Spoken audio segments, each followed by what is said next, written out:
സുപ്രീമിലെ പുതുക്കിയ റാങ്ക് പട്ടിക റദ്ദാക്കിയ ഹൈക്കോടതി വിധിക്കെതിരെ സംസ്ഥാന സിലബസ് വിദ്യാർത്ഥികൾ സുപ്രീം കോടതിയിൽ ഹർജി സമർപ്പിച്ചു. ഹൈക്കോടതി വിധി റദ്ദാക്കണമെന്ന് വിദ്യാർത്ഥികൾ ആവശ്യപ്പെട്ടു. CBSE വിദ്യാർത്ഥികൾക്കും സ്റ്റേറ്റ് സിലബസ് വിദ്യാർത്ഥികൾക്കും തുല്യനീതി എന്നാണ് പ്രധാന വാദം. കേരള എഞ്ചിനീയറിംഗ് പ്രവേശനത്തിനുള്ള പുതുക്കിയ റാങ്ക് പട്ടികയിലെ ഹൈക്കോടതി നടപടിക്കെതിരെയാണ് സംസ്ഥാന സിലബസ് വിദ്യാർത്ഥികൾ സുപ്രീം കോടതിയിൽ ഹർജി സമർപ്പിച്ചത്.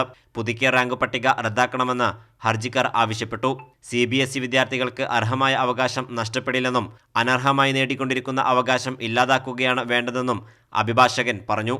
അവകാശവും അവർക്ക് നിഷേധിക്കപ്പെട്ടിട്ടില്ല എന്നുള്ളതാണ് നമ്മുടെ ഒന്നാമത്തെ പോയിന്റ്. അതുകൊണ്ട് തന്നെ അവരുടെ പെറ്റീഷൻ മെയിൻറ്റെയിനബിൾ അല്ലാന്നും ഹൈക്കോടതി ഇടപെട്ട് സംരക്ഷിക്കേണ്ടതായ ഒരു അവകാശ ലംഘനവും അവർക്കെതിരെ ഉണ്ടായിട്ടില്ല എന്നാണ് നമ്മുടെ ആദ്യത്തെ ആർഗ്യുമെന്റ്. സ്റ്റേറ്റ് ബോർഡിലെ കുട്ടികൾ നേരിട്ടുകൊണ്ടിരിക്കുന്ന അനീതിയുടെ വിഷയം, ആ വിഷയം ഡിവിഷൻ ബെഞ്ചിൽ കാര്യമായി ആരും ആർഗ്യൂ ചെയ്തിട്ടില്ല. പ്രോസ്പെക്ട്സ് ഭേദഗതി ചെയ്യാൻ സംസ്ഥാന സർക്കാരിന് അധികാരമുണ്ടെന്നും ഹർജിക്കാർ ചൂണ്ടിക്കാട്ടിയിട്ടുണ്ട്.